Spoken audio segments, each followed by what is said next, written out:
Max Part, kamusta kayo? At ngayon pag-uusapan po ng mga tunay na dahilan kung bakit naghahabol ang lalaki sa babae.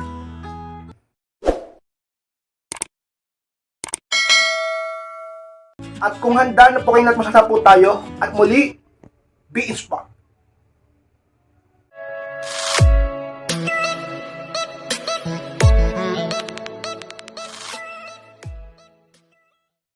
At ang unang tunay na dahilan, Max Part, kung bakit naghahabol sa iyo ang isang lalaki, dahil merong bagay na nakakaakit sa iyo para sa kanya.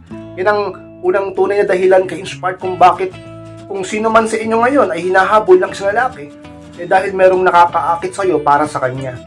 Kung ano man yan, di ba? Iba-iba naman din kasi ang mga kalakihan, iba-iba ang gusto, iba-iba ang kinakaakitan. Maaring hinahabol ka ng isang lalaki ngayon dahil sa ikaw ay maganda, o dahil ikaw ay sexy, o dahil sa may nararamdaman talaga siyang kakaiba sa'yo. Sa tanan ng buhay niya sa'yo niya lang nakita, sa'yo niya lang naramdaman. Kaya Inspired, merong dahilan yan. Merong siguradong nakakaakit sa'yo. Kasi para habulin ka ng isang tao, ibig sabihin may something sa'yo. Ba't ka naman nahahabulin ng isang tao nang wala lang? Diba? Pero lang kung nanakawang ka niya, o pero lang kung hold upin ka niya.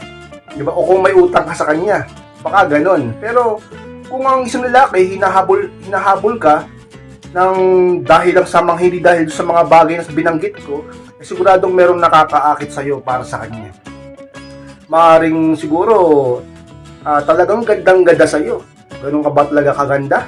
Maaring sabihin natin ka-inspired na may hinahabol sa iyo dahil sa iyo niya nakita ang personalidad o personality na matagal nilang hinahanap. 'Di ba? Kasi yung mga lalaki ganyan Minsan hindi lang dahil sa ganda hindi lang dahil sa itsura, kundi dahil na rin ka-inspired sa kung anong pagkatao meron ka. Oo, lalo na yung mga matured na, yung mga naghahanap na ng seryoso, yung mga naghahanap na ng mapapangasawa, ng seryosong relasyon, yan na yung mga hinahanap. Personality over beauty, di ba? Hindi na sapat yung maganda lang. Yung iba dyan, ang hinahanap, yung magandang pag-uugali. Pero dagdag pa rin syempre kapag maganda ka. Para isa sa mga dahilan ka-inspired, tunay na dahilan kung bakit ang isang lalaki ay naghahabol sa iyo, ay sigurado ko dahil merong something sa iyo na nakakaakit para sa kanya. At siya lang ang nakakaalam nun, ka-inspired. Pangalawang tunay na dahilan ka-inspired kung bakit hinahabol ka ng isang lalaki, dahil meron siyang binavalue sa iyo. Ako, Max Part, meron siyang pinapahalagahan sa iyo. Hindi ko alam kung ano yon. Ang pinaka nakakaalam niyan, syempre, ang Panginoon. Pangalawa siya. Maaaring alam mo din dahil sinabi niya sa iyo. Kung ano man yan, meron siyang binavalue sa iyo. Tulad ng binavalue siguro yung tagal ng inyong relasyon, o binavalue niya yung tagal ng panliligaw niya sa iyo, kung ba't hanggang ngayon hinahabol ka niya, hindi ka niya sinusukuan. Binavalue niya yung ikaw yung nagbigay sa kanya ng anak, binavalue niya yung ikaw yung nagbigay sa kanya ng inspirasyon, binavalue niya yung ikaw yung tumutulong sa kanya, at iba pa. Binavalue ka niya dahil meron kang halaga sa buhay niya. Kung bakit hinahabol ka niya, mahalaga ka para sa kanya. Imposible na habulin tayo ng isang tao na hindi niya tayo pinapahalagahan. Diba?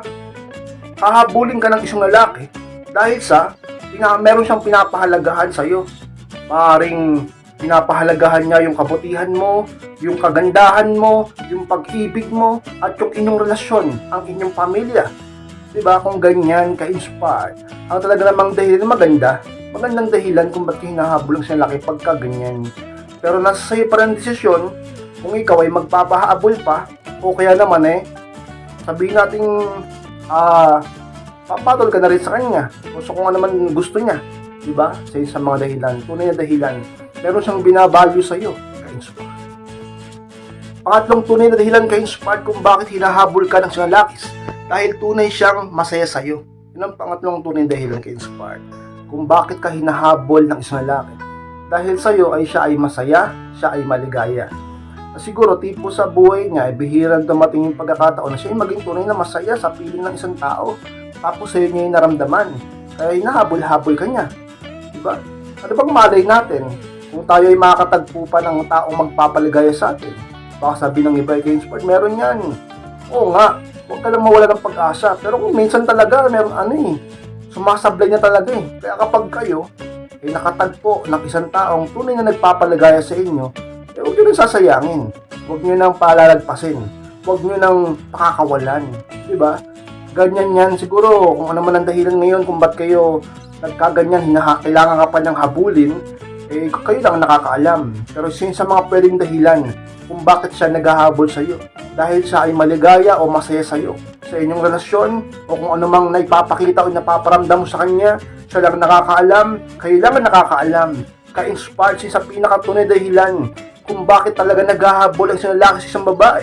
Sa iyo, ka-inspired. Dahil talaga namang sa iyo ay maligaya siya at masaya siya.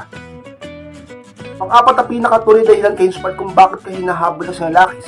Dahil nasanay na siya sa piling mo. Yun ang pang-apat ka-inspired. Sa pinakatunay. Dahil ang isang lalaki ay nasanay na sa piling mo. Diba, siguro sa sobrang tagal ninyo o sa sobrang dami ng alaalang na buo ng kayong magkasama o sa inyong relasyon, nasanay na siya. Totoo yan eh. Diba? Baka nga ikaw mismo naranasan mo yun. Na-attach ka na o nasanay ka na. Sa tipong hindi mo na kaya o feeling mo hindi mo na kaya, o yung iba nga dyan, feeling nila hindi sila mabubuhay eh. Pag nawala yung tao na yun sa kabuhay nila. Kasi nasanay na. Mahirap nga naman kapag nakasanayan na. Mahirap nga naman kapag ka nawala sa'yo o nawalay sa'yo yung isang tao na nakasanay mo ng laging kausap, laging kasama. Diba? So, sa mga dahilan kung bakit naghahabol ang isang tao, babae man o lalaki. Dahil ayaw niya yun mawala, dahil masaya siya dun eh, nasanay siya dun eh. Pag kumilala na naman siya ng iba, nakipag-date na naman sa iba, back to normal na naman. May bago na naman siyang kikilalan. Sa'yo, kilala ka na niya. Panatag na siya sa'yo. Komportable na yan sa'yo. Diba? Nasanay na sa'yo. Diba? Meron pa nga kanta yan.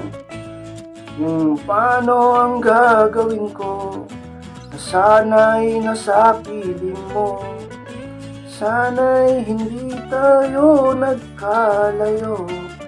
Sana'y naririnig mo. O diba, napakanta pa ako. Nasanay na sa piling mo. Sa mga dahilan kung bakit ka-inspired naghahabol sa'yo. O bakit naghahabol ang isang lalaki sa isang babae ka-inspired. Ang naman pinakatunay dahilan ka-inspired kung bakit naghahabol sa'yo ang isang lalaki. Dahil meron siyang tunay na pagmamahal sa'yo. Paano ba ka-inspired? O pama-inspired? Ayun ang pinakadahilan talaga. Dahil ang lalaki ay mahal ka. O ang pinaka-the best pa nga dyan ay kaya siya naghahabol talaga. The word na naghahabol ay dahil malaki ang pagmamahal sa'yo. Kasi kung mahal lang, kung minsan natitiis pa natin eh. Kung minsan natitiis ka pa niya. Kung minsan nagmamalaki, nagyayabang pa eh. Kung minsan nagpipigil pa eh. Pero kung malaki ang pagmamahal, sabi, mahirap pigilan yan. Kung malaki ang pagmamahal, kung tunay na malaki ang pagmamahal sa'yo ng isang lalaki, talaga naman ka-inspired. Baka ibaba niya ang pride niya sa'yo. Baka tiisin niya lahat ng kahihiyan para lang manumbalik ka. Diba? Handa niyang isukong lahat para sa'yo. Isakripisyo ang lahat. Mabalik ka lang, magkaayos lang kayo. At mapasakan niya ka lang muli. Ka-inspired. Sa pinakatunay dahilan kung bakit ang lalaki naghahabol sa babae. Sapagkat yung lalaki ay tunay na nagmamahal doon sa babae. Malamang siya sa pinakadahilan kung bakit ikaw ngayon hinahabol ang partner mo. O ng sino man lalaking yan sa buhay mo. Sapagkat siya ay merong tunay na malaking pagmamahal pagdating sa iyo, ka-inspired. Mga ka-inspired, maraming salamat po sa pagtapos ng vlog nito. Kung kalimutan na mag-like, comment, share na rin po upang makatulong naman po tayo sa iba. At sa mga hindi pa mo nakakisubscribe, click nyo po subscribe, mga ka-inspired, click nyo po notification bell upang ma-notify kayo pag may bago akong upload. Sa mga gusto magpo-coaching, magpa-advice, message nyo lang po ako sa akin Facebook. Nasa comment po yung link o yung link para madiretso kayo mismo sa FB ko. At message lang po ako doon, ako mismo ang siya magre-reply sa inyo.